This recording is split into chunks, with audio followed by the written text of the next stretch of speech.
BFM Business, 10h, midi, l'émission 100% placement. Intégral placement, Cédric Decoeur, Guillaume Sommerer.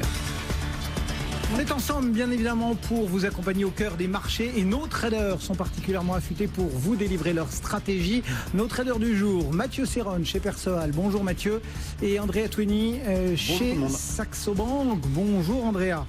Votre regard à tous les deux sur ce marché parisien. Comment percevez-vous la tendance, Andrea? Quelle stratégie, quel scénario mettez-vous au point chez Saxo? Alors, on a de nouveau des marchés très prudents en ce début de semaine. C'est quand même on va dire le thème qui domine, la prudence, l'hésitation aussi sur ce marché et surtout un manque de conviction, toujours un manque d'allant. On a du mal à poursuivre, on va dire, sur une tendance une fois qu'on revient sur des niveaux clés, que ce soit des niveaux de support ou des niveaux de résistance. Il n'y a pas vraiment de suite dans les idées. Il n'y a pas vraiment de continuité, on va dire, encore une fois, sur ce marché. Donc, la tendance n'est pas vraiment marquée. On n'a pas un directionnel très clair. Donc, c'est toujours très compliqué de naviguer dans ce type de marché. La semaine dernière, vendredi, on a fini sur un rapport sur l'emploi plutôt mitigé, qui n'a pas permis justement de dégager une réelle tendance, parce que d'un côté on a eu des nouvelles créations de postes qui ont été positives, révisées à la hausse, qui contredit un petit peu l'idée d'un ralentissement de la croissance de création d'emplois aux États-Unis, mais d'un autre côté, on a toujours cette variable des salaires qui, elle, a déçu et qui est une des variables qui est aussi analysée du coup par la Fed et qui peut rassurer en fait ce chiffre un petit peu moins bon peut rassurer sur les intentions à venir de la Fed en termes de resserrement monétaire. Donc ça reste un rapport du coup très mitigé qui permet pas au marché d'en dégager, on va dire, une lecture claire et du coup une tendance un petit peu plus marquée, soit à la hausse, soit à la baisse.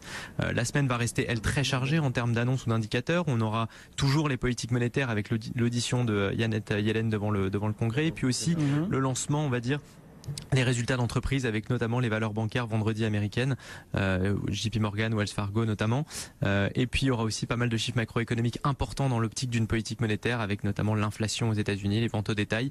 Donc voilà, encore une semaine assez chargée, mais pour le moment en tout cas en ce début de semaine, un directionnel qui est pas encore une fois très marqué et des marchés qui sont toujours très prudents, très hésitants. En termes de niveau technique, le principal niveau de support, on l'a testé à plusieurs reprises sur les dernières séances, c'est 5110 points sur l'indice CAC 40, c'est le niveau de support qui a été encore une fois testé à plusieurs reprises et qui jusque-là tient. Une cassure de ce niveau pourrait faire basculer dans une spirale un petit peu plus négative et remettre un peu au goût du jour le comblement de ce fameux gap ouvert au lendemain du premier tour des élections françaises. Et puis à l'inverse, ça serait un retour dans un premier temps au-dessus des 5175 points et surtout au-dessus des 5195 points pour redonner un petit peu de hauteur à ce marché. Voilà pour la vision que l'on vous propose chez Saxo Bank. Mathieu Serron chez Perceval, dites-nous un petit peu la façon dont vous travaillez le marché ce matin. Principalement à l'achat. D'ailleurs, ce matin, j'ai pu acheter un petit peu. J'étais placé à 5146,5. Et j'ai eu un petit peu de bol. Le marché s'est arrêté tout pile sur ce niveau de prix. Donc, ce qui m'a permis de faire un petit écart. Mais c'est vrai que sur le fond, il se passe vraiment pas grand chose. On essaie vraiment de réaliser de petits écarts puisque, comme le disait Andrea, il n'y a absolument pas de tendance. Après avoir évolué pendant des semaines entre 5002 et 5003, eh bien, le marché en fait de même un cran en dessous, donc entre 5100 et 5002. Le franchissement des 5205 donnerait une petite impulsion haussière, donc je renforcerai mon biais haussier au-dessus de 5205. Si jamais le marché venait à casser 5105, eh bien là je jouerais davantage à la baisse, sans me faire énormément d'illusions sur un potentiel de repli, puisqu'en l'absence de catalyseur, eh bien il est fort probable que l'hésitation se poursuive. En tout cas, il y a tout qui va dans ce sens-là.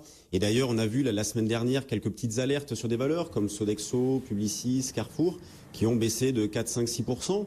Eh bien, on voit qu'aujourd'hui, tout rentre dans l'ordre, même si, Publicis est la plus forte baisse, mais 1%, c'est rien du tout.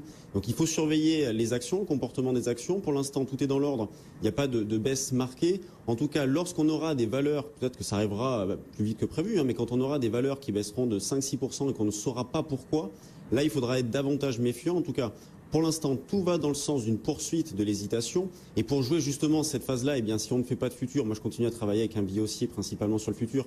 Mais si on veut travailler les options, il faut profiter d'une volatilité qui est assez basse, puisqu'on a une volatilité implicite sur les options qui est autour de 12. Donc on peut jouer des paris directionnels en achetant des calls vers 5120, en achetant des puts vers 5190, 5200. Au moins, si on se trompe, eh bien, ça coûte pas bien cher. L'échéance étant dans 12 jours. Il y a des paris intéressants à jouer de ce côté-là. Sinon, en intraday pur, le biais est plutôt haussier. Moi, je suis placé à 46,5 pour jouer un double appui avec ce matin. Sinon, plus bas, vers 5130, 35. Bon, en tout cas, on a effectivement moins d'une vingtaine de points entre le plus haut et le plus bas du jour. Merci beaucoup à tous les deux. Andrea Tweny chez Saxo Bank, Mathieu Serron chez Perceval Finance.